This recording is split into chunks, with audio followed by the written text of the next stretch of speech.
Now, you could say, if you were generalizing, that the history of modern art is more or less about how you get from point A to point B. So the question is, what happened? Well, among many other things, what happened, I think, was the abandonment of the fundamental, almost intuitive agreement between maker and viewer that an artwork would refer back to some mutually recognizable shared reality.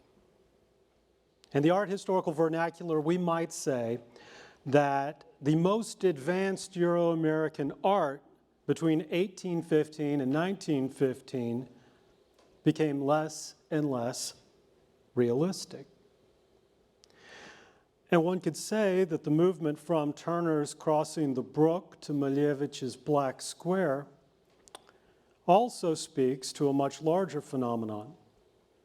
The sense that art in the modern era was establishing, in Malevich's words, art's own values and living according to its own laws. This kind of making and thinking, however, I think we can agree, reached its apogee a bit later in the 1950s with the writings of Clement Greenberg. For most people, Greenberg was the one who codified the idea that modern art was, first and foremost, dedicated to discovering the specific effects that make a work in any given artistic medium distinctive. So, to summarize extremely rapidly the whole history of modernism, a sculpture by Brancusi should draw the viewer's attention to the crucial characteristics that define the achievement of any work at any time in the medium of sculpture. That is, Brancusi's art emphasizes what we might call contrast and contradictions between volumes, shapes, textures, sizes, and colors, all rendered in 3 dimensions. Or, similarly, in the paintings of Jackson Pollock, the artwork should not depict an imaginary projection of our shared earthly world. Instead, it should force the viewer to confront the inherent flatness of the canvas and the blunt interaction of hand, gesture, paint, and surface. So according to Greenberg, the worst thing that could ever happen to a work of modern art would be for it to tell a story. Because then it would be reduced, in Greenberg's quotable and quite memorable words, to being a ghost or stooge of literature. Greenberg's big point here is that even the most advanced humans are, at the end of the day, rather weak individuals, prone, if given the chance, to seek the low-budget solace of reassuring, typically sentimental stories that allow us to make the world cohere into more comforting, more familiar, more reassuring forms. It's quite understandable. Such stories, from this Greenbergian point of view, are a way of sanding down the social world so that the psychological sharp edges of Euro-American middle-class existence, its inevitable moral conundrums, its ethical blind spots, all of that can be tucked away in our psychic corners, obscured behind the decorative drapery of edifying tales of cultural uplift. On this score, Greenberg contended that visual art must never serve up a diet of uncritical or even critical fables to the viewer. Greenberg obviously had no time for propaganda. Instead, what art must do is it must perpetually challenge the viewer's sensibilities, because challenged sensibilities require of the viewer a state of sustained and heightened awareness, of greater interpretive acuity, and a willingness to rethink what one already believes one knows. To be blunt, from this point of view, looking at good art in an intelligent way will make you a better human being. Right? And how does it do this? Well, it does this primarily by making you think again about things you probably thought you were confident you already knew, such as what a painting is or what a sculpture might be. This is why true art from a Greenbergian perspective usually produces an intellectual gag reflex in the refined viewer, because true art makes you think in a way that does not appear to be thinking at all. If anything, you'd probably call it unthinking. And as such, the kind of thinking that you have to do is rarely pleasant, because it provokes a sense of personal failure, to be honest with you. A sense that as a spectator, you're getting this high voltage jolt of hermeneutic incapacity. So that is, in a Greenbergian vein, you could say, thinking new thoughts about new things is always the home of artistic mediocrity. And on the other hand, thinking anew about the already thoroughly known is most often a necessary, and one might say, usually difficult precursor to any real cultural achievement. Of course, in certain crucial aspects, a progressive democratic political universe resembles this Greenbergian process as well. That is, the range of what may be thought, what one might describe as a kind of aesthetic version of the Overton window, expands through the viewing of challenging art. And as that circle of artistic challenge expands, unthought thinking arrives unbidden again and again and again, and what had seemed unimaginable, impossible, or improbable suddenly starts to seem not only reasonable, it seems entirely obvious and elementary. Politically, we've seen this process occur very recently in the struggle for LGBTQ rights.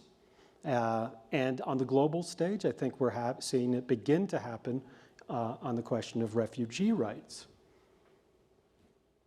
So from this angle, we might even say that the challenge of a Brancusi or a Pollock is quite explicitly akin to the challenge of political responsibility facing any progressive citizen in a healthy democratic society.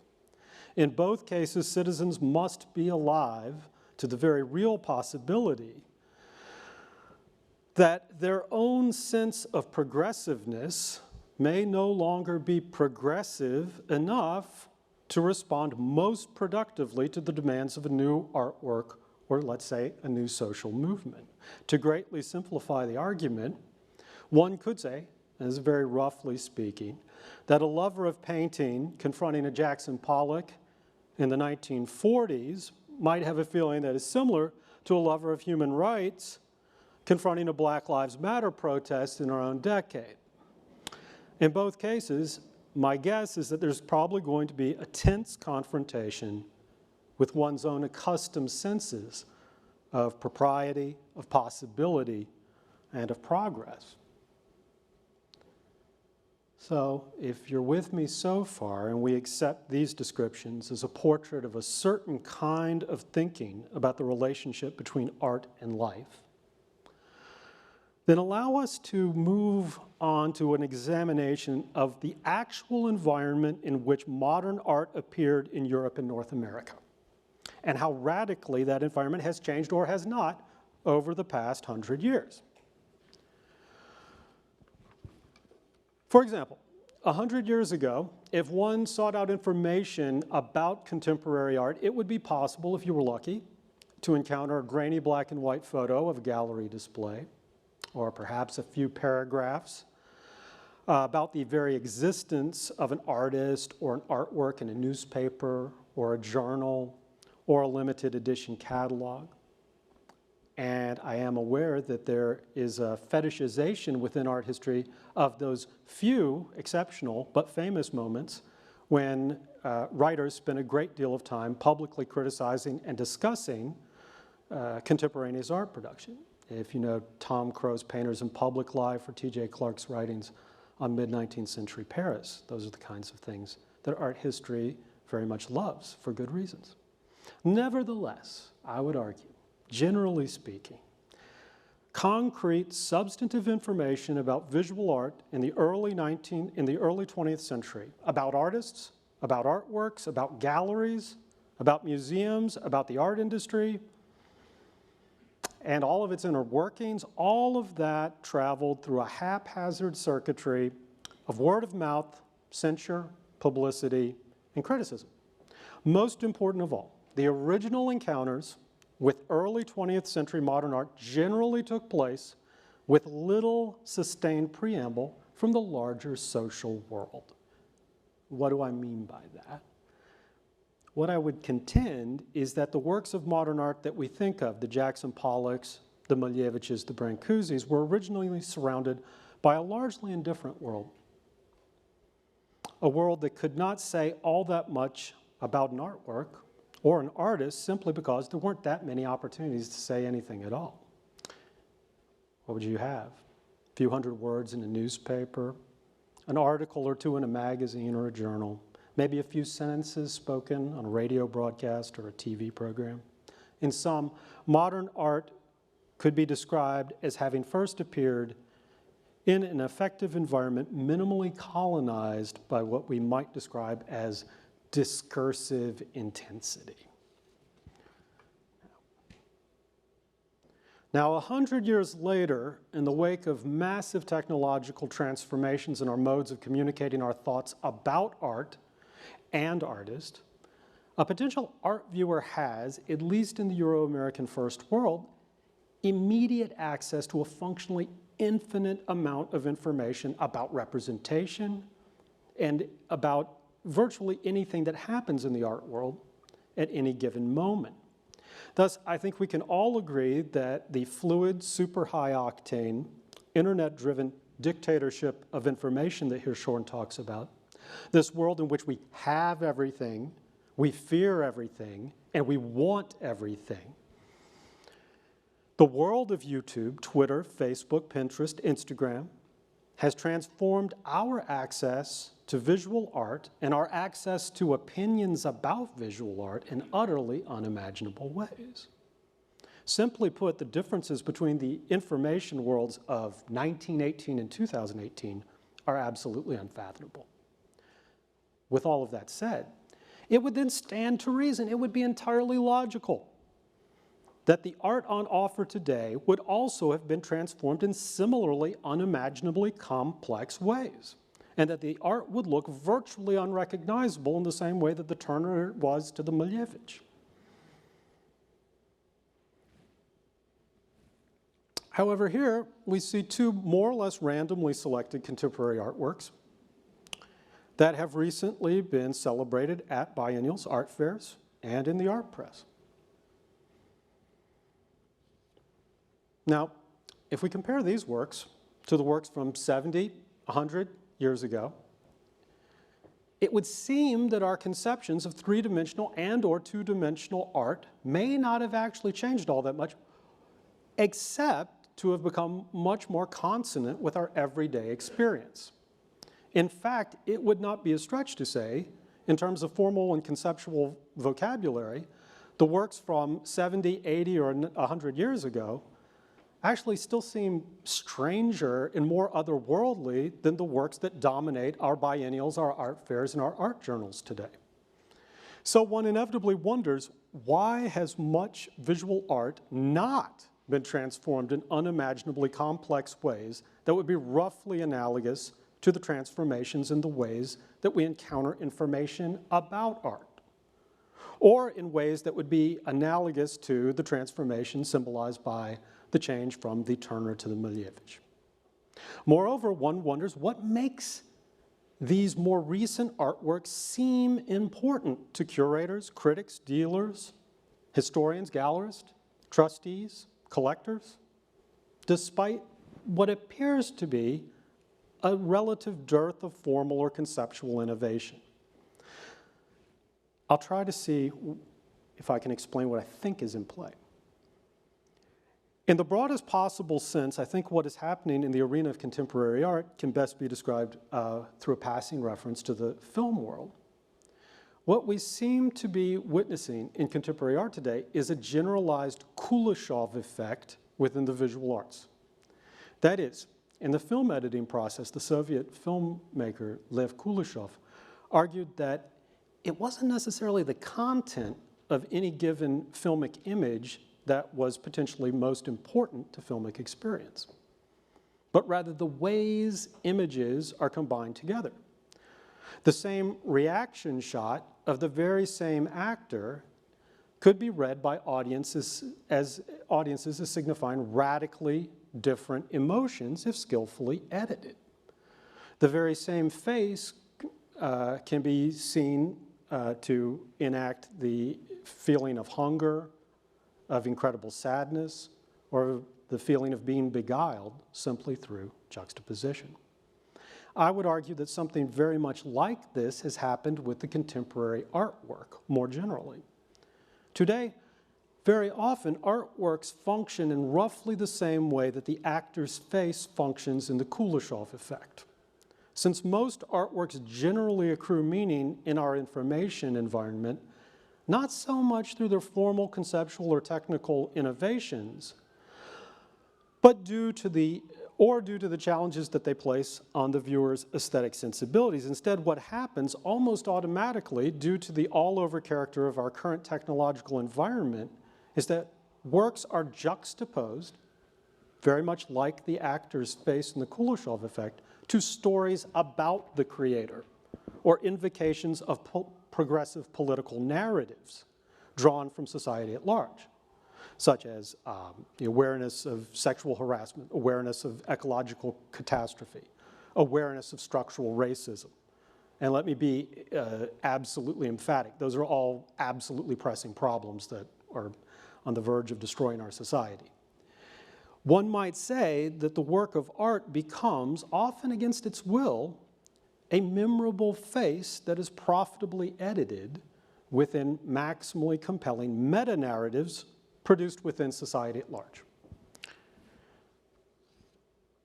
I would further describe the typical range of these narratives that emerge in the contemporary art industry as being variations of what might be called romantic administrativism. For example, the chair, according to the artist gallery, prompts a deeper consideration of how surface and design read as social and cultural indicators.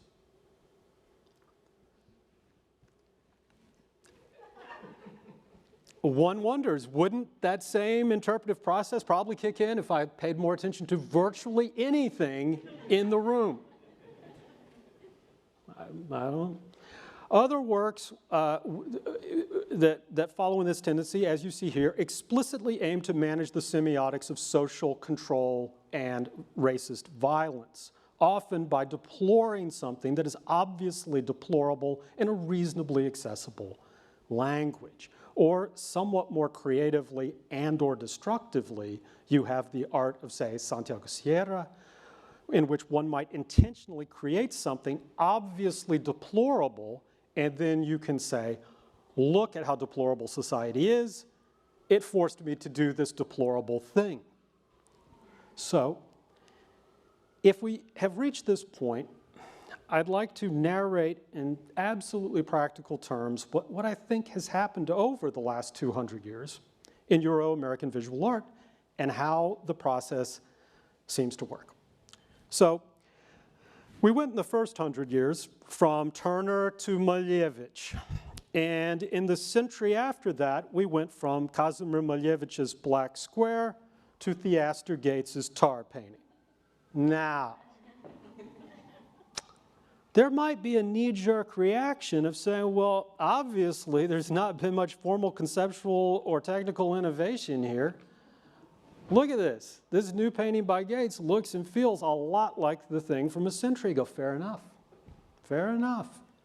If we take away questions of facture, size, and the appeal to senses beyond sight, that is the smell of the pieces, one could agree. Fair enough. The display of Theaster Gates' painting on a gallery's white wall creates a visual effect fairly consistent with the appeal of Kazimir Milevich's canvas. But for me, this is precisely where the concept of everythingism comes in. Now, I would argue that the 24/7 global art information avalanche and its accompanying flood of romantic administrativism almost automatically covers everything in its path in the sort of language that we witness here. It's a discursive environment that at the same time is dedicated to suggesting how unique, exciting, and original an artwork is, but at the same time rather blatantly reducing the art to repetitions of the past. So my big point here would be that formal, conceptual, and technical innovations are happening all of the time today. They just are generally not happening within individual artworks themselves. Actually, when you get down to it, I would argue that the principal medium of the most innovative art today is in fact the art industry's voracious, perpetually moving, extremely fashion-conscious information flow. As a result of this situation, functionally, artworks and artists achieve relevance today primarily due to the ways they emerge in the public's consciousness. In other words, it would be most accurate to say that the primary medium of all art today is not canvas, mixed media, photography, drawing, performance, or video. It would probably be the elastic psycho-visual interval in which social media platforms interact with the art industry and with art institutions' diverse modes of customer experience management. Well, perhaps. Now, shoot for the customer's hearts. Engagement and emotional connection will make a customer relationship the driving force for loyalty and differentiation. Move from customer friendliness to customer charisma. A business with charisma gives the customer something very special, and they're going to want to tell others about it. Now, I am absolutely certain that Theaster Gates is quite aware of this way of approaching entrepreneurship. Now, I'd argue that whether we are aware of it or not, we are constantly choosing which information we most highly value about what art is, about where art will be, about what art can do. And so this ongoing process of information selection, a process that ostensibly has little or nothing to do with the aesthetic charge of a single artwork, nonetheless very much guides where we go and what we see and how we talk about it, as well as which books we would have read if we were still reading books, and which websites we go to, and which articles we might get a chance to see. In this sense, I would argue that the artwork and the environment around the artwork begin to be interpreted and experienced, perhaps only vaguely and inchoately, long before one necessarily sees an artwork. Not to mention the fact that it is quite common today for viewers to have very strong opinions about works of art that they have never actually seen in person. And I don't think there's anything wrong with that. That's totally logical. Today, any work of art or artist is potentially surrounded by millions of bits of tangy and saucy information. And the way the viewer negotiates this information obviously guides the character of one's art experience. In fact, we might go so far as to say that the negotiation of this information is really the main experience on offer today with most art. That is, today's significant artist, and I'm using Greenberg's terms, not my own, and I certainly consider Theaster Gates to be among the most significant artists of our time. This significant artist must confront the disruptive demands of social media opinion and institutional publicity in exactly the same way that Brancusi had to deal with the resistance of stone, bronze, and wood, or the way that Pollock had to reimagine the body's engagement with paint and canvas.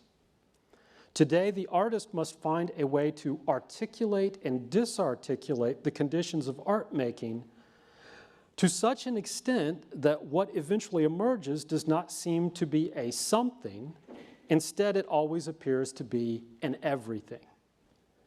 We move from sculpture to social sculpture to the sculpting of sociality. And so I would argue that the contemporary artist is now confronted with two basic options. The artist can produce artworks that are sucked immediately into the vortex of social mediatized opinion giving and then try to ride the waves. Or alternatively, one can seize upon the informational density and intensity, this massive sociality, as the crucial medium of your art practice, and then you make your art out of that. And this approach is what I'm suggesting might be called everythingism. In other words, as an artist today, you can either become something that gets mentioned, marketed, managed, and memorialized by a generally benevolent art public, or conversely, you employ the art public's mentioning, marketing, managing, and memorializing as your medium. And you produce something that cannot be easily mentioned, marketed, managed, or memorialized out of that. In Theaster Gates' case, if Gates only made pungent tar-covered rectangular paintings that hang very beautifully on the gallery's walls, he would not be the artist that we know today. It is absolutely crucial, I would argue, that Gates deploys such a painting within an unresolving everythingism. I would argue that it should be as unthinkable to see this painting in isolation as it would be to say, watch 2 minutes of Breathless and then leave the theater, right? So to actually see this painting, you must see this as only one part, a discrete element within a kind of meta artwork in which Gates is supervising and curating the Arts and Public Life program at the University of Chicago. He's making and potentially marketing different lines of ceramics. He's pursuing public outreach initiatives, running educational programs, and raising truly stupendous amounts of capital. And in this case, he's at Davos at the World Economic Forum. He produces many public works, which we've already heard about today, including the Johnson Publishing Collection that's located in the Stony Island Arts Bank. He also makes works that are conventional and compelling, as we've already seen today many times, sculptures. But he doesn't do any of that without a certain sense of irony about the work. And at the same time, he creates performance art in many places, frequently places that are not designated for performance art, and he performs with his band, the Black Monks of Mississippi. And most recently, we've heard several times, we've even seen this slide, he's turned multiple buildings on the south side of Chicago into creative spaces, archival spaces, libraries, places for cinema, for study. And we know that the list that I'm suggesting really goes on and on. So I would argue that the social media world of dense and intense information distribution becomes the crucial ground against which a work such as tar painting actually accrues meaning. In other words, the internet is as important to Theaster Gates' practice as space was to Brancusi or light was to Pollock. Thus, I would further argue that Theaster Gates is actually performing whatever might be today's embodiment of a challenging Greenbergian formalism. He is forcing us to confront forms that speak directly to our current world in which we have everything, we fear everything, and we want everything. As viewers, we're constantly forced to ask, like the Miranda July situation, what his whole deal is, but we're also asking ourselves what our whole deal is while we deal with it. And Gates is far from alone. And on this point, I don't think it's in any way denigrates Gates's achievement to describe his work's family resemblance to other crucial contemporary practices of a kind of everythingism. In fact, I would even argue that everythingism and the everythingist work seems to inevitably demand a kind of comparison from the art historian instead of a sort of intellectualized product placement. In other words, the art historian begins to compare and contrast the formal maneuvers of an art practice rather than the formal maneuvers of an art work. And the comparisons that the art historian will typically make now will not be judgments so much as convoluted attempts at narrative. And on this score, among the artists whose work I might suggest, I'm very gratified that Thomas Hirschhorn came up, because I think Hirschhorn operates in precisely the same way. His pedagogical spaces are moving somewhat like that. Irina Hayduk, she refuses to disclose any biographical information about herself and then practices forms of industrial self-sabotage and witchcraft, maybe, in the service of global capitalism. I suggest the name because you can Google it. You'll use the information world. Walid Rod, we probably know, he created these remarkable performative lectures, and now he has performative exhibitions in which he travels through the exhibition with you and helps you to understand it. A little-known artist, Jonathan Hartshorn, let me just read this. He orchestrates non-standard, absurd, and/or bizarre conditions for the viewing of his art. So, for example, he'll have a gallery show, and it'll be absolutely perfectly curated, and then half of the show will go to the gallery in Switzerland, and half of the show goes to a rest stop outside Albuquerque, and it just gets abandoned. So, logically, 50 years from now, there are going to be great, if he's successful, there'll be great Hartshorns out there in the hands of people who just happen to find them.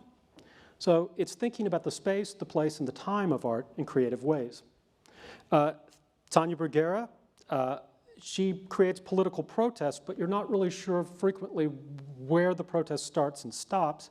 And she sometimes has public events in which she creates her own audiences that have actors in them. So you're not dealing with a legitimate Q&A or legitimate reactions. It makes you question all of those things that you kind of take for granted about those kinds of experiences. Or Sharon Hayes, who has a way of, I almost feel like her genre is what is her deal. That is what she does. What is her deal? It's just a constant demand that she makes of the public. Or Tino Segal, in this case, the givens of the architecture, the museum staff, everything that's behind the scenes becomes significant, and there are no art objects. There is no artwork. The situation becomes the art. So from my point of view, Theaster Gates turns the art industry's routinized customer experience management into his own critical artistic medium. Rather than allowing his surroundings to overwhelm his art and reduce it to a footnote, something that will be liked or unliked, or something that will be a product that will be placed in its appropriate place, or something that will be a freeze-drive form of activism or critique, Gates attempts to use everything he can get his hands on to create situations that cannot be readily paraphrased or easily described, or I would argue sometimes even culturally deciphered in any readily available way. For me, Theaster Gates' achievements might be stated something like this. If, according to Greenberg, the very worst thing that could ever happen to a work of art would be for it to narrate a story, Theaster Gates' art operates in exactly the opposite way.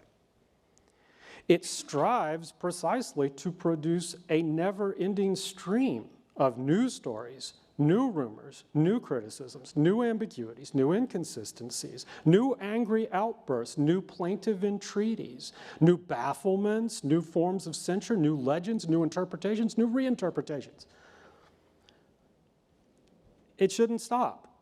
And these experiences can never be adequately explained with a single image or a single narrative or a single authoritative critical judgment. Gates's art insists that it must be bigger than the public opinions, administrative apparatuses, or cultural institutions that would seek to frame, explain, tame, encourage, celebrate, or control it. So from this point of view, one might say that Gates's everythingism coyly resists the embrace of romantic administrativism. Or if you were to push the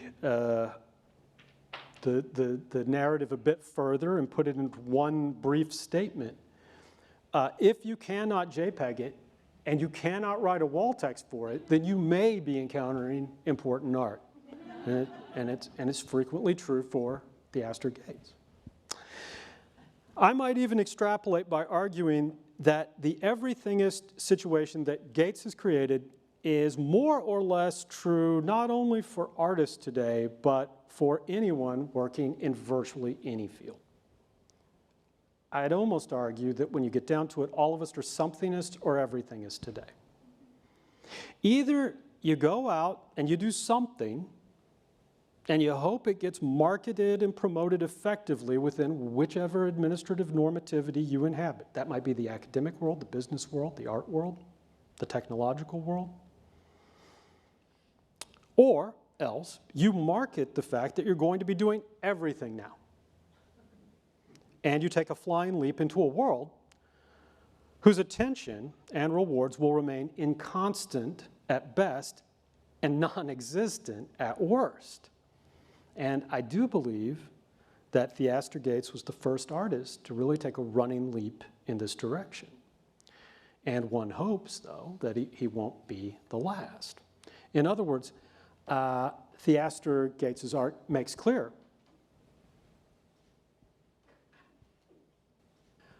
thank you.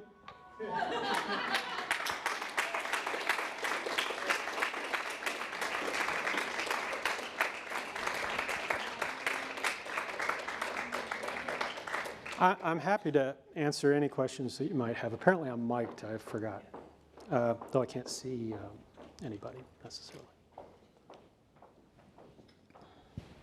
I don't need to stand up here since the mic's not up here.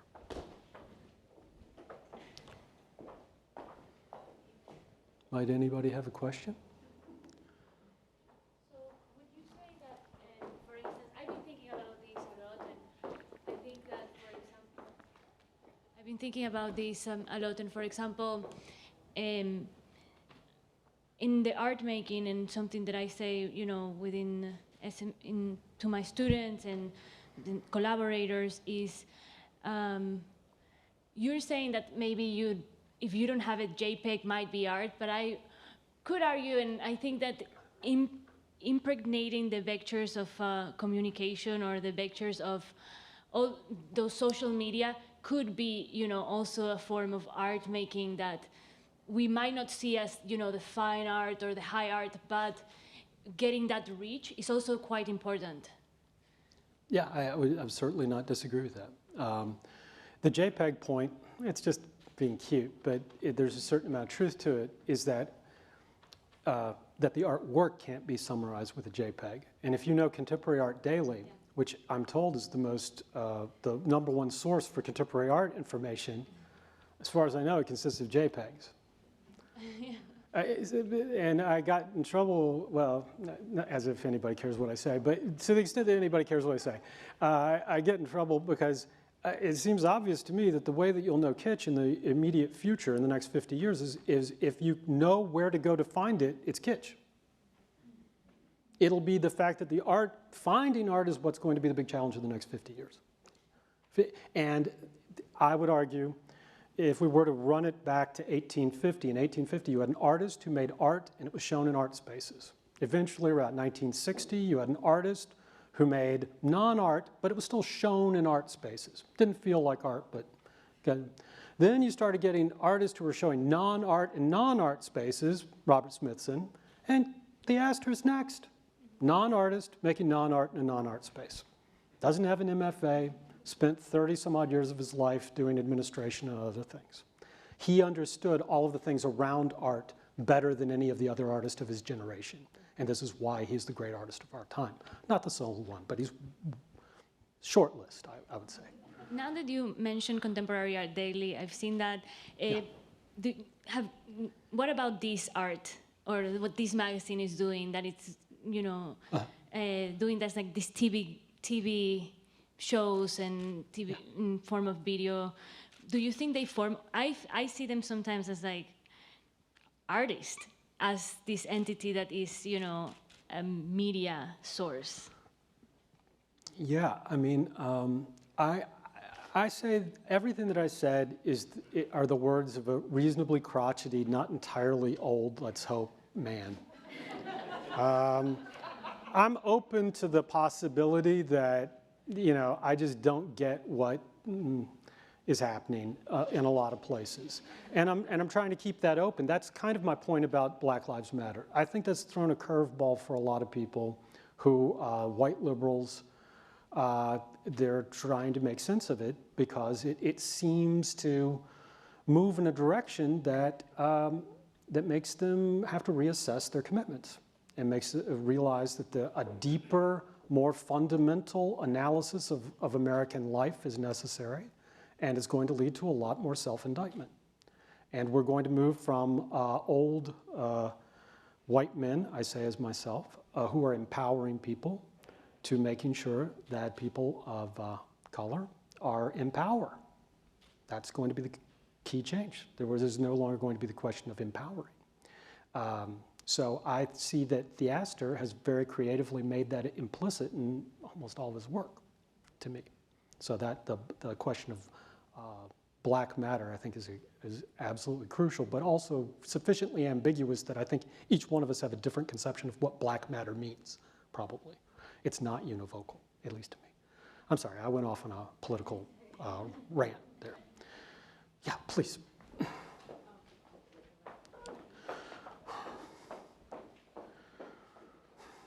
Okay, I'm trying to remember. You said three things. When you went from Smithson to Gates, you said Smithson does non... He's an artist. We would agree on that. Yes. But he makes non-art. He's an artist who makes non-art. Spiral Jetty. In a in Utah. non-art spaces. Non-art and then you space. said Theaster is an artist. He's a non-artist. Oh, he's a non-artist. Making non-art. Making non-art. Dorchester projects in non-art space. Okay, how... South side of Chicago. Okay, so can you... Well, it took me my whole life to come up with that one. We gotta sit and enjoy that one, you know. I don't have a second big idea. That's my big idea, so. Can you can you explain a little bit more how you came to him as a non-artist? I literally mean he was a non-artist. I met Theaster Gates, and he did not describe himself as an artist. I don't think he would have described himself as an artist. He was a ceramicist who was, I won't speak for Theaster, he could say whatever he wants, but he was a ceramicist who felt that ceramics was noble because it wasn't art in certain crucial ways, and it was utilitarian in a way that art seemed to be more questionable, and that his day-to-day job was not to be an artist. And he did not have an art background, like an MFA. Right, but he studied art as an undergrad, right? No? No. He Well, studied ceramics. well, if we get it, but he was designated. He had the term artist connected to him, whereas if I met Theaster at age 35, nobody would have called him an artist. He was not introduced to me as an artist. I think maybe it's Sure. Yeah. Sure. Thanks. Yeah, yeah, yeah. I don't want to interject. Is that there are certain conventional practices and behaviors that don't have to be labeled with the certificate of occupancy, right? I'll hug and kiss you. I agree. I agree with you absolutely. I'm just saying that the world had decided he wasn't an artist. I think he was an artist the whole time. I don't believe in that. I'm just being structurally accurate, I think. I think it shows our own weakness of description that we didn't think he was an artist because we weren't ready for it. So I'm not a. Well, yeah. see, I would disagree. Sure. I would say that we were quite ready for it as far back as the 50s and the 60s, but in pieces. And maybe I would say that what Theaster Gates has done is synthesize all of these moves in a tremendously intelligent way, Sure. rather than inventing a new form of going on. Okay. I'm not gonna dispute that. That sounds like a very good analysis. I just liked this, you know, I needed the non-artist to make my model work. I mean, come on, the model is not gonna work if I don't get the non-artist. Yeah. Well, speaking of the non-artists, Yes. I think it's really interesting to consider how these new, very, new conceptions of art to the average person. Yeah. You know, Yeah. I think that's something that's really essential here. The perception of art by the average daily person, you know, which has been something that intellectuals have been obsessed with for a long time now. Obsessed with, but in no dialogue with. Yeah. And I kind of wonder if this work, though in the art world, we perceive it as having this grandiose sort of communication, if it's even more cut off from the viewer, not the person who's, you know, engaging with Theaster's work on the level in a building, say, but with like my mom, who, if I tried to describe Theaster Gates' work, she would not understand. Really? So, yeah. Really? Okay. Well, that's an interesting. I mean, I take it that what I love about his work, and I've seen it in action so many times, is that I would almost say I've never run into an artist practice that can elicit at the same time in the same room the most mawkish, sentimental responses that are absolutely sincere and appreciation of the Duchampian irony that is utterly distanced and the most jaded art world sophistication. He's able to somehow elicit those responses in the same works. So I think the public character of the work, when I was saying sculpting sociality, what I was trying to say by that is that Gates's work is analogized with Boyes frequently, and to me, the crucial difference is Boyes's work pulls people in a direction to make a social sculpture.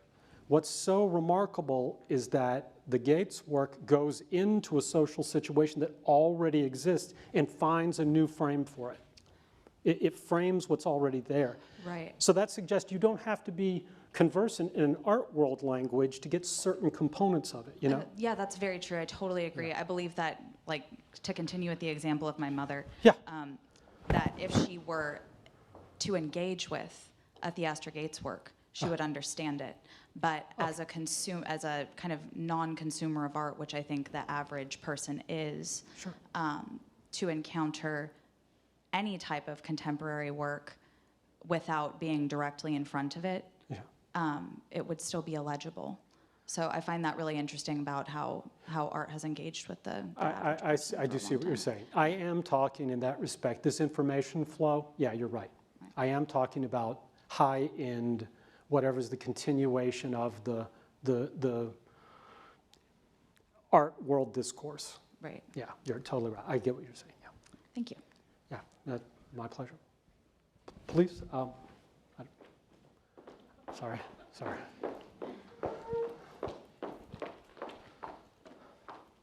you. I'll ask a question from the point of view of a mawkish sentimentalist. There we go, yeah. Which I appreciate enormously. Yeah, I'm there too. And I'm gonna come at this from a different direction.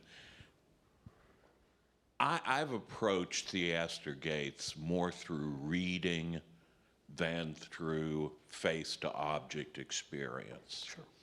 But I'm getting into his work through the many parallels I see with the work of Donald Judd. Yeah.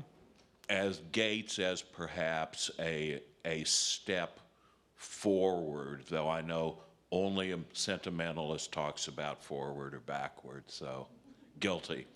Would you just respond to that, please? I think that's a very perceptive observation, and I think that Marfa is the closest analog, obviously, for Dorchester projects. That's right. Yeah, you're totally right.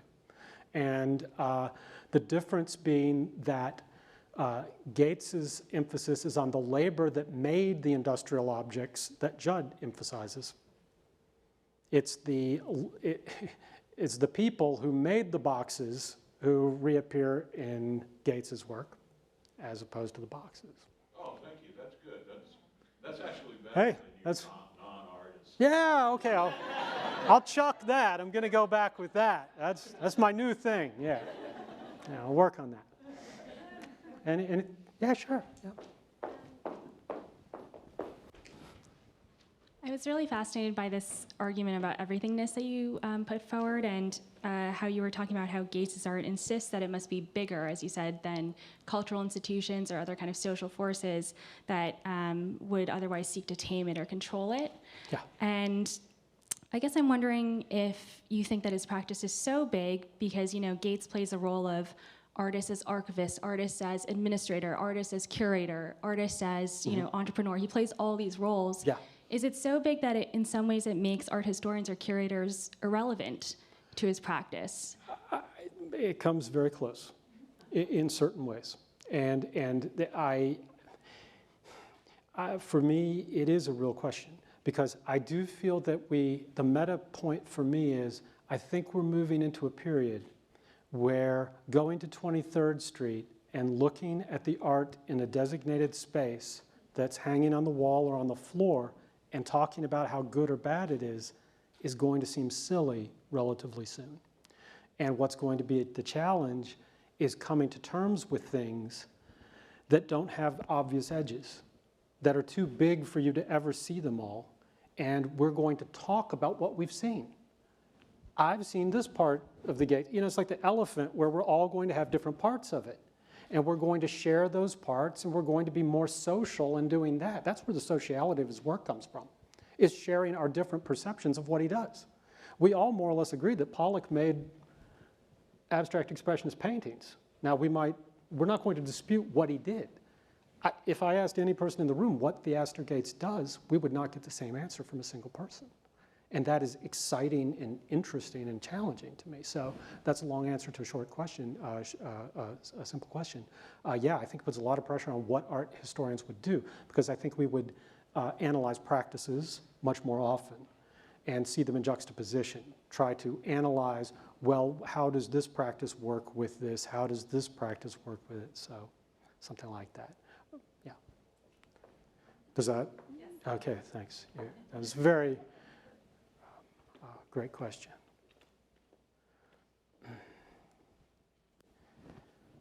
I just want to, along those lines of what you just said, Sure. Could we just go back to when you said when you met Theaster and he was a ceramicist? Sure. That you didn't think you wouldn't think of him as an artist. No, Is that what you I said? want to be very precise. I think ceramicists are the original artist.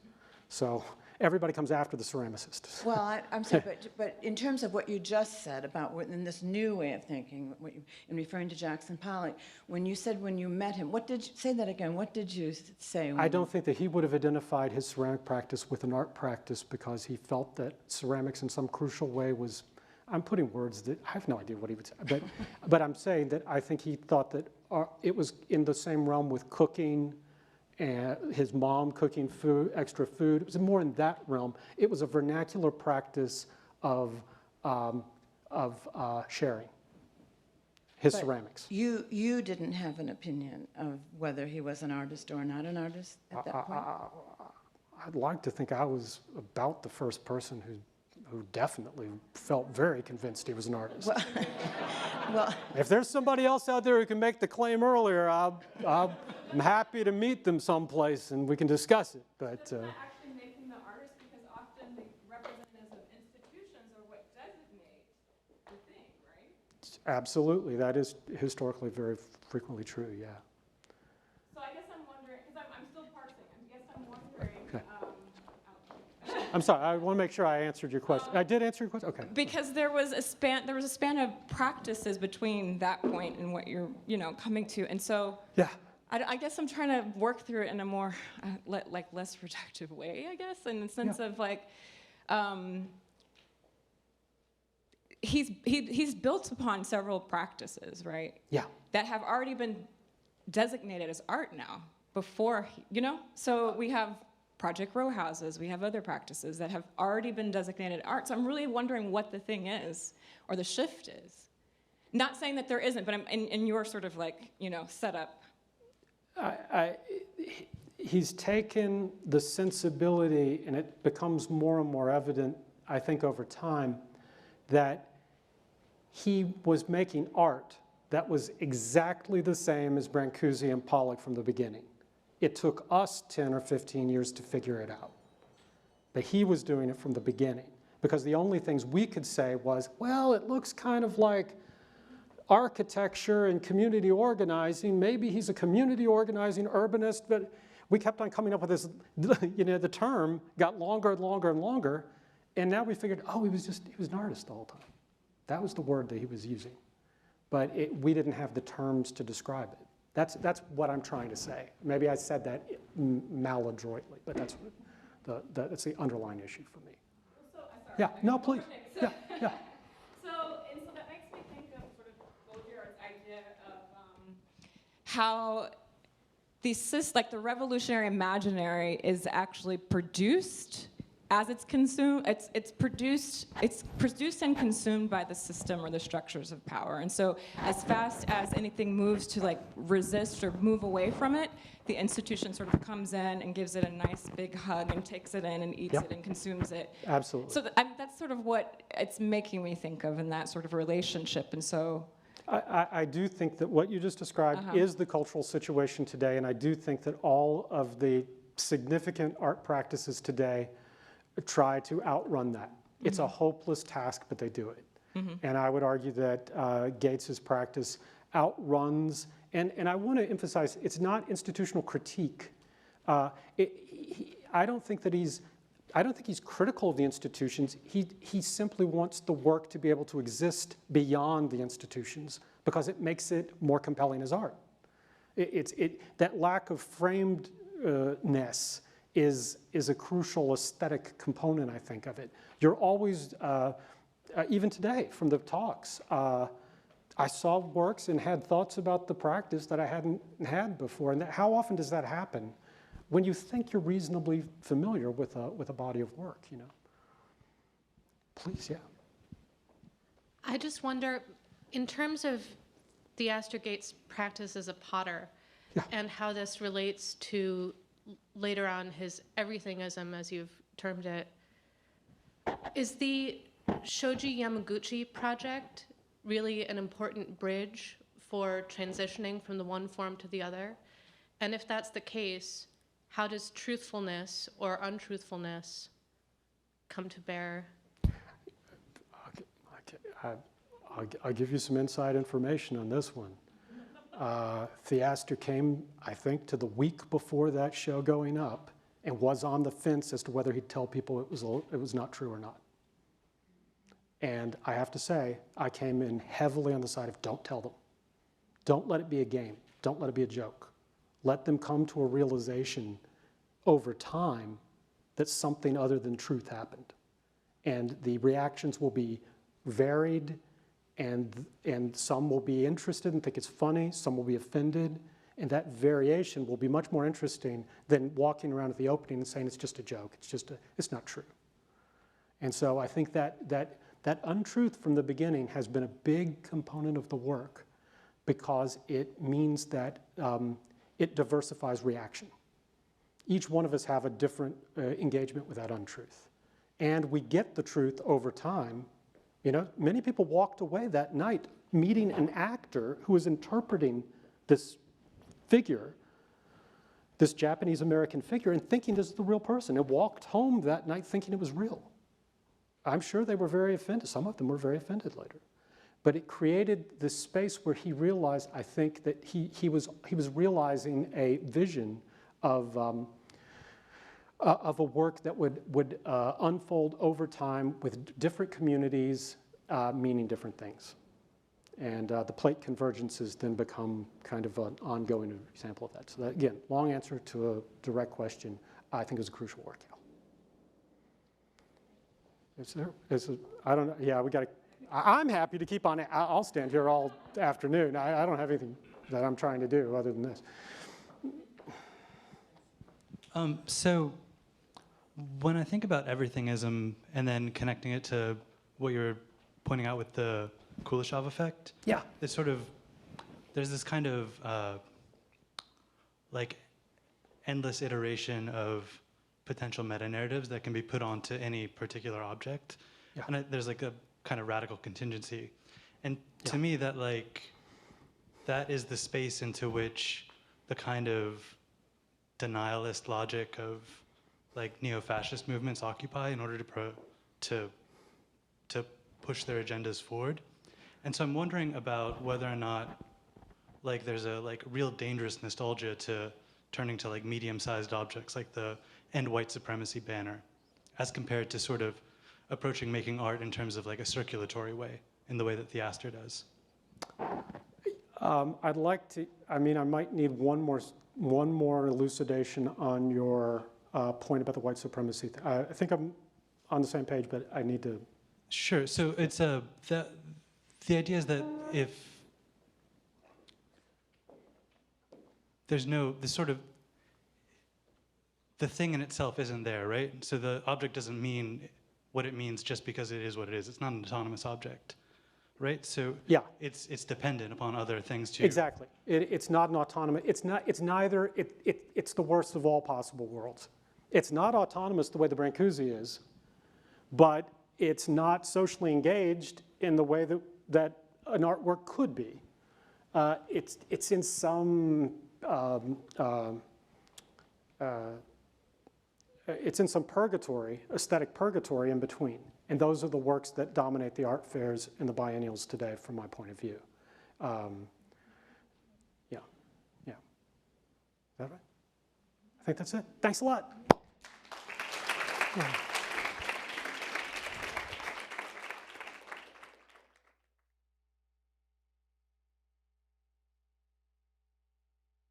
Right outside.